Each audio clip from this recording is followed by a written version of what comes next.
ഇപ്പോൾ ഒരു കാര്യം പറയുമ്പോൾ അതെനിക്ക് ഉപകാരപ്പെടുന്നുണ്ടെങ്കിൽ അതെനിക്ക് ഐ എം താങ്ക്ഫുൾ. പക്ഷെ ആ കാര്യം മറ്റൊരാൾക്ക് ഉപകാരപ്പെടുന്നില്ലെങ്കിൽ എന്ത് ചെയ്യാൻ പറ്റും? കുഴപ്പമില്ല, ലെറ്റ് ഇറ്റ് ബി. അതായത് വിത്തൗട്ട് പോൺ, വിത്തൗട്ട് മാസ്റ്റർബേഷൻ, നിങ്ങൾ നിങ്ങളുടെ സിമൻ റെറ്റൻഷൻ എന്നൊക്കെ പറഞ്ഞ കാര്യങ്ങളാണ്. പ്രണയത്തിൽ ഭയങ്കരമായ എനിക്കൊണ്ട് വിട്ടുവീഴ്ചകളുണ്ടെന്ന് തോന്നുന്നു. ആ വിട്ടുവീഴ്ചകൾ ഒരു പരാജയമല്ല, നമ്മളത് എൻജോയ് ചെയ്യാൻ പറ്റുന്നുണ്ടോ എന്നുള്ളതാണ്.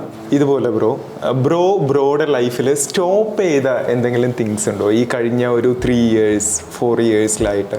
ഇന്ന് ഞാനിപ്പോൾ പള്ളിയിലാണ്, എവിടെയും പൊടി അങ്ങനെ കൈവക്കി പ്രാർത്ഥിക്കുക, ദൈവമേ പറ്റിപ്പോയ അബദ്ധങ്ങളുടെ പേരിൽ നീ എന്നെ ക്രൂശിക്കല്ലേ എന്നാണ്. കാരണം എൻ്റെ അറിവില്ലായ്മയായിരുന്നു അത്. ആ സാധനം കെടാണ്ട് നോക്കുക എന്ന് മാത്രമുള്ള എൻ്റെ. ഞാനങ്ങനെ വെറുതെ എൻ്റെ മടിക്കെന്നെ വിട്ടുകൊടുത്തിട്ടില്ല, മടിയുണ്ട്. പക്ഷെ എങ്കിലും ഇതിന് ഓവർ എക്സസീവ് മാസ്റ്റർബേഷന് ശാരീരികമായ ചില ബുദ്ധിമുട്ടുകളെ കുറിച്ച് ഡോക്ടേഴ്സ് പറയുന്നുണ്ട്. ഒരു ദിവസം അല്ലെങ്കിൽ ഇത്ര ഫ്രീക്വൻറ്റ് ചെയ്താൽ ഉണ്ടാകാവുന്ന ചില പ്രശ്നങ്ങളെക്കുറിച്ച് പറയുന്നുണ്ട്. വി ആർ ഡിഫറെൻ്റ് എന്നുള്ളത് മനസ്സിലാക്കാൻ ശ്രമിച്ചാൽ ഈ ഭൂമി എത്ര മനോഹരമായ പ്ലേസ് ആണെന്നറിയും. എനിക്കങ്ങനെ തോന്നുന്നു. ചിലരെ കാണുന്ന സമയത്ത് ഇതുപോലുള്ള വ്യക്തികൾ ഇനിയും സൊസൈറ്റിയിൽ ഒരുപാട് പേരുണ്ടായിരുന്നു എന്നുണ്ടെങ്കിൽ നമുക്ക് നമ്മളെ പേഴ്സണലി നമ്മളുടെ ഉള്ളിൽ നിന്ന് തന്നെ ഡെപ്ത് ലെവലിൽ നമുക്കൊരു ഫീലിംഗ് ഉണ്ടാവും. സോ അത്തരത്തിൽ ഞാൻ പേഴ്സണലി ഫീൽ ചെയ്ത ചില വ്യക്തികളെ ഉണ്ടായിട്ടുള്ളൂ. സോ അത്തരത്തിലുള്ള വൺ ഓഫ് ദ പേഴ്സണാണ്, അത്തരത്തിൽ ഞാൻ ഡീപ്പർ ലെവലിൽ ഫീൽ ചെയ്തിട്ടുണ്ടായിരുന്ന വൺ ഓഫ് ദ പേഴ്സൺ ആണ് ഇന്ന് നമ്മളോടൊപ്പം ഉള്ളത്. നിങ്ങൾ സോഷ്യൽ മീഡിയയിൽ ഇൻസ്പയറിംഗ് ആയിട്ടുള്ള വീഡിയോസ് കാണുന്ന ഒരു വ്യക്തിയാണ് എന്നുണ്ടെങ്കിൽ നിങ്ങൾക്ക് ഇദ്ദേഹത്തെ അറിയാതിരിക്കാനുള്ള പോസിബിലിറ്റീസ് എന്നുള്ളത് വളരെയധികം കുറവായിരിക്കും. കഴിഞ്ഞ 5 വർഷത്തിലേറെയായി റേഡിയോ ജോക്കി ആയിട്ട് വർക്ക് ചെയ്തുകൊണ്ടിരിക്കുന്ന 2 പുസ്തകങ്ങൾ എഴുതി പബ്ലിഷ് ചെയ്ത അതിൽ ദൈവത്തിൻ്റെ ചാരന്മാർ എന്നുള്ള പുസ്തകം വെറും 3 വർഷങ്ങൾ കൊണ്ട് തന്നെ 1 ലക്ഷത്തിലധികം കോപ്പികൾ സെല്ല് ചെയ്തിട്ടുള്ള ഒരു ഓതർ കൂടിയാണ് നമ്മളോടൊപ്പം ഉള്ളത്. സോ നമ്മളുടെ ഒരു ബ്രദർലി ഒരു പേഴ്സണൽ കോൺവെർസേഷൻ എന്നുള്ളത് ആരംഭിക്കാം. So welcome to the show bro. Thank you bro. ഇതുവരെ ചെയ്തിട്ടുള്ള വീഡിയോസിലാണെങ്കിലും bro do the hard work, achieve your dreams, earn money, അത്തരത്തിലുള്ള കാര്യങ്ങൾ തന്നെ ബ്രോ പറഞ്ഞിട്ടില്ല. ആ ഒരു കൈൻഡ് ഓഫ് നമ്മളിപ്പോൾ മലയാളത്തിലുള്ള മറ്റ് ലാംഗ്വേജസിലുള്ള വീഡിയോസ് നോക്കുകയാണെങ്കിലും പല മോട്ടിവേഷണൽ സ്പീക്കേഴ്സും, ബ്രോ ഒരു മോട്ടിവേഷണൽ ടോക്കർ അല്ല, അതൊന്നാമത്. ചില ഇൻസ്പയറിംഗ് ആയിട്ടുള്ള പല വീഡിയോസിലും അങ്ങനെയൊക്കെ കാണാനായിട്ട് പറ്റുന്നുണ്ട്. പക്ഷെ ബ്രോ ആ ഒരു ലെവലിലേക്ക് പോവാത്തതിന്റെ റീസൺ അങ്ങനെയപ്പോൾ നിങ്ങൾക്ക് വിജയിക്കാൻ പൈസ ഉണ്ടാക്കാൻ ഇപ്പോഴും എനിക്കതിനകത്ത് തെറ്റൊന്നും തോന്നിയിട്ടില്ല കേട്ടോ. പക്ഷേ ഞാനിപ്പോൾ ഇന്നലെ ചിരിച്ചു പോയത് എന്തുകൊണ്ടാണെന്ന് പറയട്ടെ, ഞാൻ അങ്ങനെയുള്ള ഒരാളാണെന്ന് നമ്മളെക്കുറിച്ച് കേട്ടുകേൾവിയുള്ള കുറേ പേര് വിശ്വസിക്കുന്നുണ്ട്. താൻ ഈ ജീവിത വിജയത്തെക്കുറിച്ച് അയാൾ ഇങ്ങനെ വലിയ ആൾ പറഞ്ഞാൽ നമുക്ക് അങ്ങനെ എങ്ങനെയാവാം, ഒരിക്കൽ പോലും അങ്ങനെ പറഞ്ഞിട്ടില്ലെന്നാണ് എൻ്റെ വിശ്വാസം. ഞാൻ പറഞ്ഞത് മുഴുവൻ നമ്മൾ ഉള്ളിനെ ഒന്ന് ഡീൽ ചെയ്യാൻ പറ്റുന്ന ചില കാര്യങ്ങളെക്കുറിച്ച് മാത്രമേ പുസ്തകം വായിച്ചു കഴിയുമ്പോൾ. ഇപ്പോൾ ഒരിക്കൽ പറഞ്ഞ പോലെ after all it's not a breakdown, it's breakup. Breakup എന്ന് പറയുന്നത് ഒരു വേക്കപ്പ് കോളാണെന്നൊക്കെ പറയുന്നത് എന്ന് പറയാൻ വേണ്ടിയിട്ടല്ല. ഞാൻ ലെറ്റ് ഇറ്റ് ബി. ഒരു കാര്യം സംഭവിച്ചു, അതിൽ നിന്ന് പുതിയ ഇപ്പം ഞാൻ എനിക്കുണ്ട പല വേദനകളിൽ നിന്നുമാണ് ദൈവത്തിൻ്റെ ചാരമാകുന്ന പുസ്തകം ഉണ്ടായത്. പല കഥകളും എൻ്റെ കുറ്റബോധങ്ങളാണ് അതിനകത്ത്. അതാണ് നേരത്തെ അക്ഷയ് പറഞ്ഞ 1 ലക്ഷം കോപ്പി വിറ്റഴിഞ്ഞ്. അപ്പോൾ എനിക്ക് എൻ്റെ ബ്രേക്കപ്പ് അല്ലെങ്കിൽ എനിക്ക് എൻ്റെ ബ്രേക്കപ്പ് എന്ന് പറഞ്ഞാൽ പ്രണയം മാത്രമല്ല, നമ്മൾ ബ്രേക്ക് ചെയ്ത പല കാര്യങ്ങളും നമ്മൾ ശ്രദ്ധിച്ച് അതിനകത്തൊരു വേക്കപ്പ് കോളിന് പോസിബിലിറ്റി ഉണ്ട്. ആ കഥകൾ ഇത്രയും പോയത് അതാണ് എൻ്റെ വേക്കപ്പ് കോൾ. അതിൽ നിന്നാണ് ഞാൻ പറഞ്ഞത്. അത്രയും കാര്യങ്ങൾ ഞാൻ പറഞ്ഞിട്ടുള്ളൂ. അല്ലാതെ നിങ്ങൾ ഇങ്ങനെ ആയാലും ഇങ്ങനെ ശ്രമിച്ചാൽ ഇത്ര ഹാപ്പി 3 കാര്യങ്ങൾ ശ്രദ്ധിച്ചാൽ എന്താ പ്രശ്നം എന്ന് വെച്ചാൽ ആ 3 കാര്യങ്ങൾ അയാളുടെ ലൈഫിൽ ഉപകാരപ്പെട്ടുണ്ടാവും. എല്ലാം പേഴ്സണലൈസ്ഡ് ആണ്. ഇപ്പോൾ എനിക്ക് എന്നെ ഇങ്ങനെ ചിലർക്ക് ബ്ലൈൻഡായിട്ട് ഇങ്ങനെ കേൾക്കുന്നവരോടൊക്കെ എനിക്ക് പറയാനുള്ളൂ ഒരു കാര്യം. അത് യേശു ക്രിസ്തു പറഞ്ഞാലും പടച്ചോൻ പറഞ്ഞാലും കൃഷ്ണൻ പറഞ്ഞാലും അബ്ദുൽ കലാം സാർ പറഞ്ഞാലും സച്ചിൻ പറഞ്ഞാലും അക്ഷയ് പറഞ്ഞാലും അത് കേൾക്കുന്ന അയാളുടെ ലൈഫിൽ അതിൽ ഉപകാരപ്പെടുന്നുണ്ടെങ്കിൽ അതൊരു അസാധ്യ മോട്ടിവേഷനാണ്. അത് കേട്ട് കഴിയുമ്പോൾ അയാൾക്ക് ഇത് എന്ത് തേങ്ങയാടോ എന്ന് ചോദിക്കുകയാണെങ്കിൽ ലെറ്റ് ഇറ്റ് ബി. നിങ്ങൾക്ക് ഉപകാരപ്പെടുന്നുണ്ടോ എന്നുള്ളതാണ്. ഇപ്പോൾ ഏതൊരു സിനിമയിൽ പറഞ്ഞ പോലെ ബുദ്ധൻ എല്ലാം ഉപേക്ഷിച്ചു, അതായിരുന്നു അദ്ദേഹത്തിൻ്റെ സന്തോഷം. ഇപ്പോൾ ഒരാൾ പറഞ്ഞു അത് അദ്ദേഹത്തിൻ്റെ സന്തോഷം, എൻ്റെ സന്തോഷം അങ്ങനെയല്ല എന്ന് പറയുന്ന ആളുണ്ട് എന്നൊരു സാധനം കണ്ടിരുന്നു. എന്ന് പറഞ്ഞ പോലെ എല്ലാം നിങ്ങളുടെ ജീവിതത്തിൽ ഇപ്പോൾ ഒരു കാര്യം പറയുമ്പോൾ അതെനിക്ക് ഉപകാരപ്പെടുന്നുണ്ടെങ്കിൽ അതെനിക്ക് ഐ എം താങ്ക്ഫുൾ. പക്ഷെ ആ കാര്യം മറ്റൊരാൾക്ക് ഉപകാരപ്പെടുന്നില്ലെങ്കിൽ എന്ത് ചെയ്യാൻ പറ്റും? കുഴപ്പമില്ല, ലെറ്റ് ഇറ്റ് ബി. അതുകൊണ്ട് ഈ പറഞ്ഞ നിങ്ങൾക്ക് പൈസ ഉണ്ടാക്കാം, ജീവിതത്തിലേക്കുള്ള എളുപ്പവഴികൾ, അത് ഉപകാരപ്പെടുന്ന ഒരു ക്രൗഡ് ഉണ്ടെന്നേ. വേറെ സഹായിച്ചോട്ടെ. ഞാനത് അങ്ങനെ പറയാറില്ല, എൻ്റെ വേറെ രീതിയിലാണ്. അത് അങ്ങനെയുള്ളവരെ സഹായിക്കട്ടെ. എന്തിനാണ് നമ്മൾ വെറുതെ? പിന്നെ ബ്രോയുടെ ആദ്യത്തെ വീഡിയോ എന്നുള്ളത് ബ്രോ ആദ്യമായിട്ട് ഫാഷൻ TV കണ്ട് വീട്ടിൽ അമ്മയുടെ അടുത്ത് പെട്ട ഒരു കാര്യമായിരുന്നു. സോ ഇത്തരത്തിൽ ഉണ്ടായിരുന്ന ഒരു വ്യക്തി എപ്പോഴെങ്കിലും, നമ്മളിപ്പോൾ കുറച്ച് നോഫാപ്പ് വീഡിയോസ് ചെയ്തിട്ടുണ്ട്, എപ്പോഴെങ്കിലും ലൈഫിൽ നോഫാപ്പ് ഫോളോ ചെയ്തിട്ടുണ്ടോ? എനിക്ക് അതിനെക്കുറിച്ച് കമൻസ് പറയാൻ താല്പര്യം. എനിക്ക് അതിന് ജനറിക് ആയിട്ടുള്ള കാര്യം പറയാൻ താല്പര്യമുണ്ട്. അതായത് ഇപ്പോൾ മാസ്റ്റർബേഷൻ, സ്വയം ഭോഗം, പോൺ വീഡിയോസ്, സെക്സ്, ഇതൊക്കെ ഇപ്പം സെക്സ് നമുക്ക് എലിമിനേറ്റ് ചെയ്യാം. കാരണം അതിൻ്റെ ഒരു ബ്യൂട്ടിഫുൾ സൈഡും ഉണ്ട്, അതിൻ്റെ ഒരു വളരെ റോങ് സൈഡും ഉണ്ടല്ലോ. ചിലപ്പോൾ ഡിപ്പെൻഡ്സ് ഓൺ പീപ്പിൾ.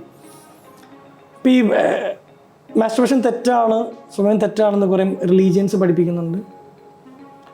കുറേ പേര് അത് ഒരു അവനവനിൽ കണ്ടെത്തുന്ന ഒരു പ്ലഷറാണ്, അതിനെന്താ തെറ്റ് ചെയ്യുന്ന ഒരുപാട് പേരുണ്ട്. ഇത് നേരത്തെ പറഞ്ഞ കാര്യം, നിങ്ങൾക്ക് ഇതിനെക്കുറിച്ച് എന്താണെന്നുള്ളതാണ്. ഇപ്പം നിങ്ങൾ മാസ്റ്റർബേറ്റ് ചെയ്ത് കഴിയുമ്പോൾ നിങ്ങൾക്ക് അസാധ്യ കുറ്റബോധം തോന്നുന്നു. നിങ്ങൾ ഒരുപാട് ഇതിനെ ന്യായീകരിക്കുന്ന, ഇത് നല്ലതാണ്, ഇതിനകത്തൊരു കുഴപ്പമില്ല എന്ന് പറയുന്ന വീഡിയോസ് കേട്ടിട്ടും കണ്ടിട്ടും still when you do this you don't feel good. ഇതാണെങ്കിൽ അത് സ്റ്റോപ്പ് ചെയ്യുക, അവോയ്ഡ് ചെയ്യുക. അല്ല, നിങ്ങൾക്കിത് ചെയ്യുമ്പോൾ നിങ്ങൾക്കൊരു ആനന്ദമുണ്ട്, നിങ്ങൾക്കൊരു സന്തോഷമുണ്ട്, U feel good, let it B. എനിക്ക് ജനറലൈസ് ആയിട്ട് അത് ശരിയാണോ? ഇപ്പോൾ ഒരു ബുക്ക് വായിച്ചുകൊണ്ടിരിക്കുന്നത് ബ്രെയിൻ ഓൺ പോൺ ആണ്. പോൺ വീഡിയോസ് കാണുന്നത് നമ്മുടെ ബ്രെയിനിനെയും ഫിസിക്കൽ റിലേഷൻഷിപ്പിനെ എങ്ങനെ ബാധിക്കണേ എന്നുള്ളതാണ്. അപ്പോൾ പോണിൽ വളരെ വൈഡ് വെറൈറ്റി ഓഫ് കാഴ്ചകളാണ്.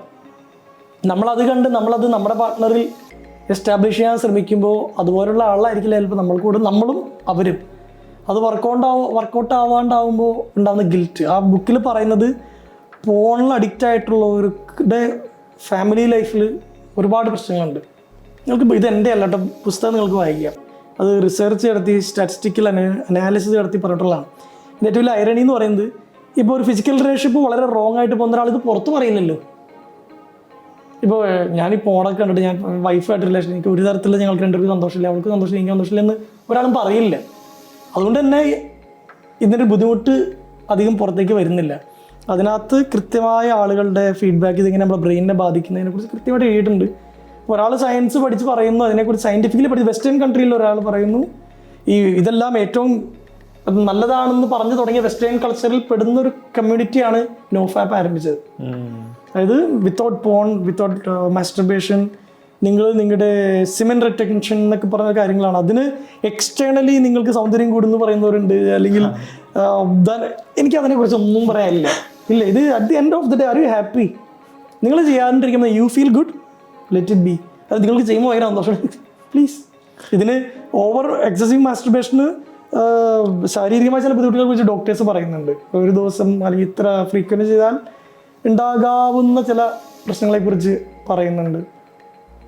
അപ്പോൾ നമ്മളിതെല്ലാം മനസ്സിലാക്കിയിട്ടാണ് തീരുമാനിക്കുക. അല്ലാണ്ട് ഒരു വീഡിയോ കണ്ടിട്ട് അത് ചെയ്യുന്നത് തെറ്റാണെന്നോ ഇത് ചെയ്യുന്നത് ശരിയാണെന്നോ ഒന്നും ആരും തീരുമാനിക്കും. ഇതാണ് എനിക്ക് ജനറലായിട്ട് പറയാം. Completely personalised. ഈ ഭൂമിയിൽ എല്ലാ കാര്യവും പേഴ്സണലൈസ്ഡ് ആണ്. കാരണം അക്ഷയാണോ ഞാൻ? അല്ല. പിന്നെ ഇങ്ങനെയാണ് അക്ഷയ്ക്ക് ആപ്ലിക്കബിൾ ആവുന്ന കാര്യം എനിക്ക് ആപ്ലിക്കബിൾ ആവാം.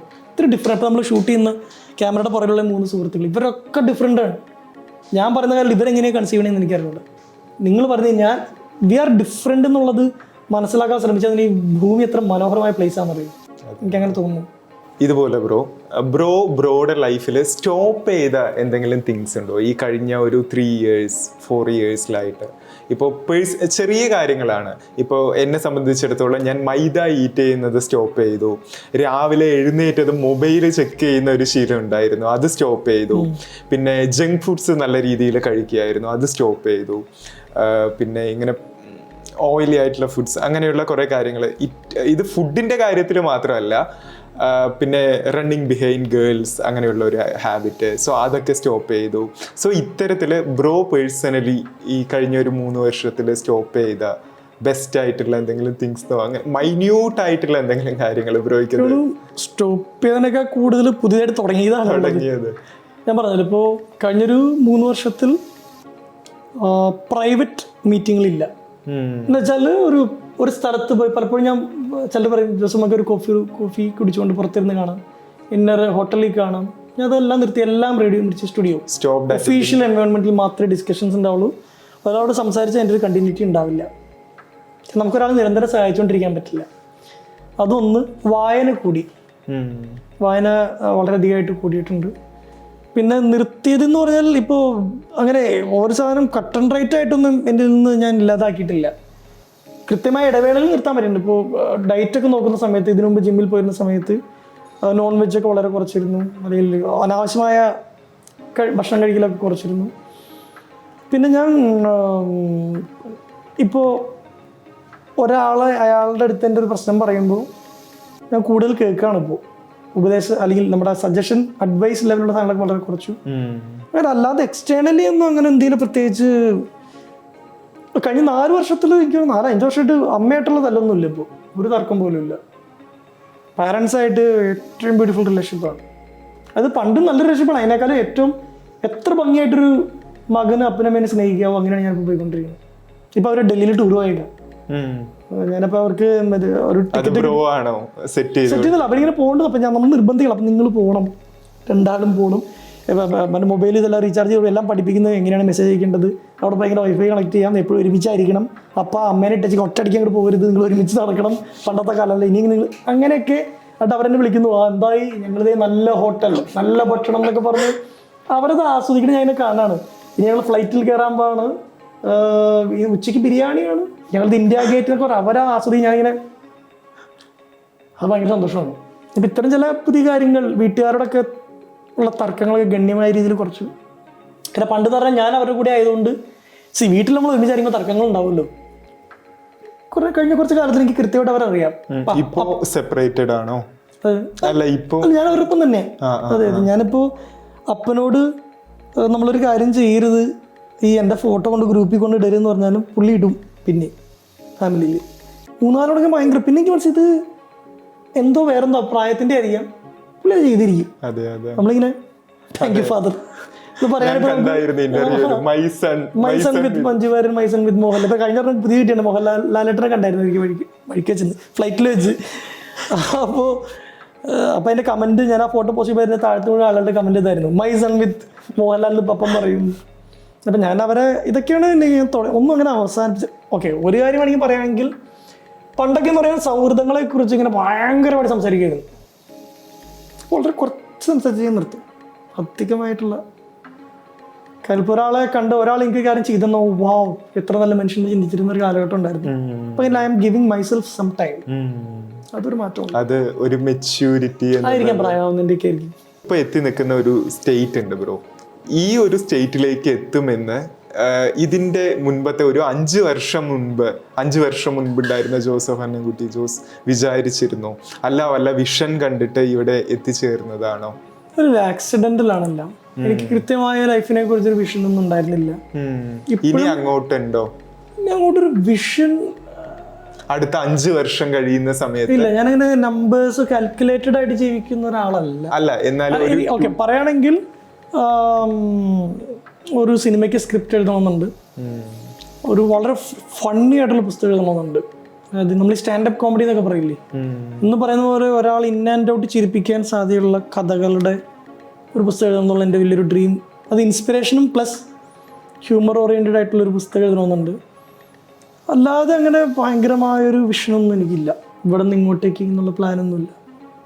ഓക്കെ, ജോസഫ് അന്നംകുട്ടി ജോസ് എന്ന വ്യക്തിയെ ബ്രോ ഇപ്പോൾ പേഴ്സണലി 1 വേർഡിൽ ഡിഫൈൻ ചെയ്യുകയാണെങ്കിൽ എന്തായിരിക്കും പറയാ? എനിക്കത് ഞാനിപ്പോൾ ചോദ്യം ചോദിക്കുമ്പോഴാണ് എന്നെ കുറിച്ച് ആലോചിക്കുന്നത് തന്നെ. എനിക്ക് തോന്നുന്നു 1 വേർഡ് കിട്ടുമെന്നറിയില്ല.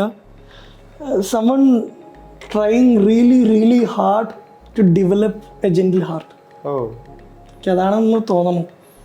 കുറച്ചുകൂടി ജെന്റിലായിട്ടുള്ള ഒരു ഹൃദയം ഉണ്ടാക്കാൻ പെടാപ്പാട് പെടുന്ന ഒരു ചെറുപ്പക്കാരൻ വേണമെങ്കിൽ പറയാം.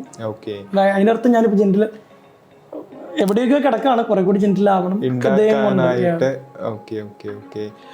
എനിവേ, നമ്മളുടെ ഇന്നത്തെ ഇന്റർവ്യൂ സെഷൻ ഇവിടെ വൈൻഡ് അപ്പ് ചെയ്യാം. എനിവേ, ഒരു വളരെ വൈസ്ലി ആയിട്ടുള്ള ഒരു ഗ്രേറ്റ് കോൺവെർസേഷൻ ആയിരുന്നു റോഡൊപ്പം ഉണ്ടായിരുന്നത്. സോ എനിവേ, ഇത്രയും നേരം നമുക്ക് വേണ്ടിയും നമ്മളുടെ ഓഡിയൻസിന് വേണ്ടിയും ഒരുപാട് പ്രീഷ്യസ് ആയിട്ടുള്ള ടൈം സ്പെൻഡ് ചെയ്തതിന് താങ്ക് യു സോ മച്ച്.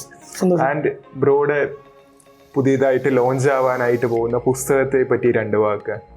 ഇല്ല, ഞാൻ ഓൾറെഡി പറഞ്ഞു, ഇത് ഫിക്ഷനാണ്. 15 കഥകളാണ്. ഓരോ കഥയും ലോങ് സ്റ്റോറീസ് ആണ്. അപ്പോൾ ദൈവത്തിന്റെ ചാരന്മാർ വായിച്ച ഒരാൾ അത് പ്രതീക്ഷിച്ചാണ് വരുന്നതെങ്കിൽ എനിക്കറിയില്ല, വേറൊരു രീതിയിൽ നിങ്ങൾക്ക് ഇത് ഇഷ്ടപ്പെടുമായിരിക്കും. ഭയങ്കര വചനങ്ങളോ കോട്ട്സോ അണ്ടർലൈൻ ഇടാനുള്ള വരികളോ അല്ല, കഥയുടെ ഒരു ത്രില്ലായിരിക്കും കിട്ടുന്നുണ്ടാവുക. ഒരു കഥ വായിക്കുമ്പോൾ അത് വായിക്കുന്ന ഒരു 20 മിനിറ്റ്, ഒരു കഥയ്ക്ക് 20 മിനിറ്റ് വേണ്ടി വരുമായിരിക്കും. 20 മിനിറ്റ് നിങ്ങൾ ഒരു പക്ഷേ അതിനകത്ത് ഇൻവോൾവ് ആവുന്ന രീതിയിലാണ് എഴുതിയിട്ടുള്ളത്. എപ്പോഴായിരിക്കും? ഡിസംബർ 15 എല്ലാ ബുക്ക് സ്റ്റോഴ്സിലും അവൈലബിൾ ആവും. പ്രീ ബുക്കിംഗ് ഇപ്പോൾ സ്റ്റാർട്ട് ചെയ്ത് എന്നാ വീഡിയോ ഔട്ട് ആവണമെന്ന് എനിക്കറിയാം. അപ്പോൾ നിങ്ങളിപ്പോൾ ഡിസംബർ 12 മുമ്പാണ് കാണണമെങ്കിൽ പ്രീ ബുക്ക് ചെയ്യുന്നവർക്ക് സൈൻഡ് കോപ്പീസ് കിട്ടും. അതിൽ വലിയ കാര്യമൊന്നുമില്ല, എന്നാൽ നമ്മുടെ സിഗ്നേച്ചർ അതിനകത്ത് ഉണ്ടെന്നുള്ള സാധനം മാത്രം. അതർവൈസ് സ്റ്റോഴ്സിലെല്ലാം ഡിസംബർ 15 തുടങ്ങി അവൈലബിൾ ആയിരിക്കും. സോ എന്തായാലും നമ്മളുടെ ഇന്റർവ്യൂ സെഷൻ ഇവിടെ വൈൻഡപ്പ് ചെയ്യാം. Thank you so much for watching. It's me Akshay and Joseph. Stay grounded. By.